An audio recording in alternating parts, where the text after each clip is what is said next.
Bismillahirrahmanirrahim. Assalamualaikum warahmatullahi wabarakatuh. Perkenalkan, nama saya Raimatul Fitrina, NIM saya 2014120303, Prodi Ekonomi Syariah, kelas B semester 2. Video ini adalah untuk memenuhi salah satu tugas ujian akhir semester mata kuliah Fikih Muamalah yang diampu oleh Ibu Fitri Faijah MH. Dalam video ini, kita akan mentes atau mewawancarai mahasiswa ataupun masyarakat tentang fikih muamalah.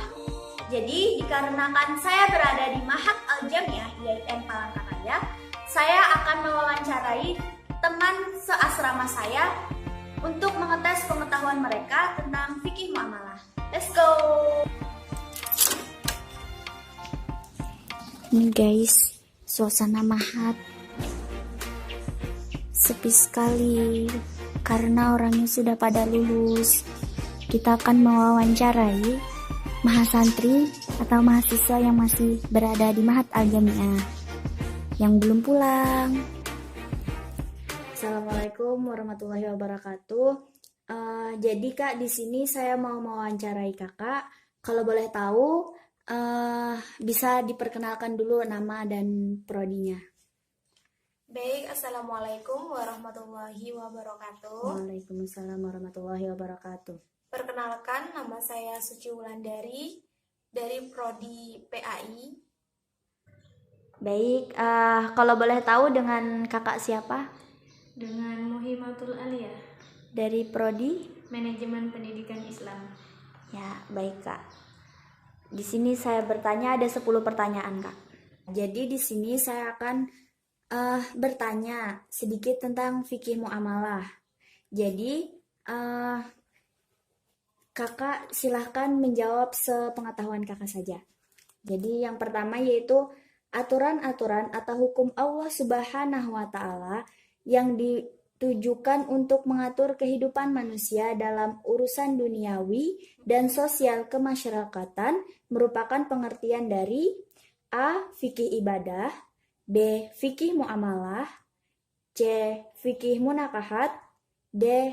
Fikih ukubah. B. Fikih muamalah. D. Fikih ukubah. B. Fikih muamalah. Yang kedua, berikut yang bukan merupakan kedudukan harta dalam Al-Quran dan Sunnah adalah A. Perhiasan kehidupan dunia, B. Cobaan bagi manusia, C. Dijadikan ibadah menurut pandangan manusia, D. Bekal mencari dan mengembangkan ilmu. D. Bekal mencari dan mengembangkan ilmu. D. Bekal mencari dan mengembangkan ilmu. Ya. Pertanyaan ketiga, kesepakatan dalam perjanjian antara dua pihak atau lebih untuk melakukan atau tidak melakukan perbuatan hukum tertentu merupakan pengertian dari A. Kontrak, B. Akad, C. Iltizam, D. Wan prestasi. B. Akad. Jawabannya akad. Keempat, syarat sah akad apabila terhindar beberapa hal di bawah kecuali A. Gharar, B. Al-jahalah, C. Saling ridho, D. Kemudaratan. C. Saling ridho. C. Saling ridho. Pertanyaan kelima, yang bukan merupakan nama lain dari jual beli adalah A. At-tabaru, B. At-tijarah, C. Al-ba'i, D. Perdagangan. A. At-tabaru. A. At-tabaru. Pertanyaan keenam, berikut jual beli yang dilarang atau batil atau diperselisihkan dalam Islam kecuali A. Jual beli oleh anak kecil, B. Jual beli waktu azan Jumat, C. Jual beli orang buta, D. Jual beli dengan ucapan atau tulisan atau syarat. B. Jual beli waktu azan Jumat. Jual beli waktu azan Jumat. 7. Khiyar yang ditetapkan oleh syara bagi setiap pihak yang melakukan transaksi selama para pihak masih berada di tempat transaksi disebut A. Khiyar syarat, B. Khiyar majelis, C. Khiyar aib, D. Khiyar ru'yah. D. Khiyar majelis. B. Khiyar majelis. Pertanyaan ke-8. Berikut yang termasuk dalam jenis barang ribawi kecuali A. Emas, B. Perak, C. Gandum, D. Motor. Motor. D. Motor. Motor. Pertanyaan ke-9. Memiliki manfaat dalam waktu tertentu dengan tanpa imbalan merupakan pengertian dari A. Ariyah, B. Albai, C. Ijarah, D. Qard. C. Ijarah. A. Hadiah. Pertanyaan yang terakhir ya Kak. Berikut yang termasuk akad kerjasama kecuali A. Mudarabah, B. Syirkah, C. Muzara'ah, D. Murabahah. Mudarabah. Pertanyaan terakhir. Berikut yang termasuk akad kerjasama kecuali A. Mudarabah, B. Syirkah, C. Muzara'ah, D. Murabahah. D. Syirkah. Mudarabah. Ya, baik, terima kasih Kak telah meluangkan waktunya untuk diwawancara. Terima kasih. Iya, sama-sama. Terima kasih Kak telah meluangkan waktunya untuk diwawancarai. Saya ucapkan Assalamualaikum warahmatullahi wabarakatuh. Waalaikumsalam warahmatullahi wabarakatuh. Selanjutnya, di sini saya akan menganalisis jawaban dari kedua narasumber yang telah saya beri pertanyaan. Yang pertama yaitu narasumber yang pertama, Kak Suci Wulandari. Beliau menjawab 8 pertanyaan yang benar dan 2 pertanyaan yang salah. Sedangkan narasumber yang kedua itu juga menjawab 1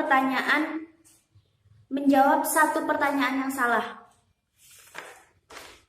Jadi menurut saya, kedua narasumber yang sudah saya tanya tadi itu memiliki pemahaman yang cukup tentang fikih muamalah. Jadi kemungkinan dari 2 pertanyaan tersebut mereka kurang memahami apa yang saya tanyakan. Ataupun juga itu dikarenakan mereka lupa dengan jawaban tepatnya. Karena sebagian kata-katanya itu hampir sama gitu. Kak Suci Wulandari salah menjawab pertanyaan nomor 9. Sedangkan Kak Muhimatul Aliyah, beliau salah pada. Jadi kita analisis pertanyaan nomor 10 saja. Karena pertanyaan yang nomor 1 sampai 8 itu menurut saya sudah benar. Jadi masuk pertanyaan ke nomor 9. Memiliki manfaat dalam waktu tertentu dengan tanpa imbalan merupakan pengertian dari A. Ariyah, B. Albai, C. Ijarah, D. Qard. Kak Suci Wulandari menjawab ijarah. Sedangkan ijarah itu memiliki arti atau pengertian akad pemindahan hak guna atas barang atau jasa melalui sewa tanpa diikuti dengan pemindahan kepemilikan atas barang itu sendiri. Jadi ijarah itu salah. Yang benar adalah ariyah.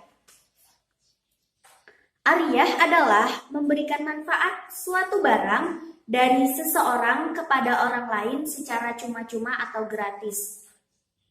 Jadi, bila ariyah ini, bila ia meminjamkan sesuatu dengan meminta imbalan atau mengharap upah, itu bukan ariyah namanya. Jadi nomor 9 ini adalah jawaban yang benar ariyah. Lanjut ke pertanyaan nomor 10. Berikut yang termasuk akad kerjasama kecuali A. Mudarabah, B. Syirkah, C. Muzara'ah, D. Murabahah. Kak Suci Wulandari menjawab syirkah, sedangkan kamu himatul aliyah menjawab mudharabah.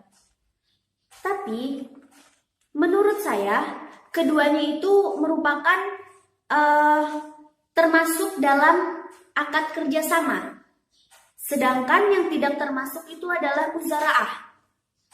Jadi menurut Imam Taqiyuddin di dalam kitab Kifayatul Ahya menyebutkan bahwa muzaraah adalah menyewa seseorang pekerja untuk menanami tanah dengan upah bagian yang keluar darinya. Jadi muzaraah itu adalah misalnya saya memiliki modal dan saya menyewa orang untuk mengerjakan tanah saya. Jadi menurut saya cukup analisis saya terhadap jawaban kedua narasumber saya, yaitu dari prodi Pendidikan Agama Islam dan prodi Manajemen Pendidikan Islam. Jadi kedua narasumber saya tersebut telah memahami apa itu fikih muamalah dan apa-apa yang terkandung di dalam fikih muamalah.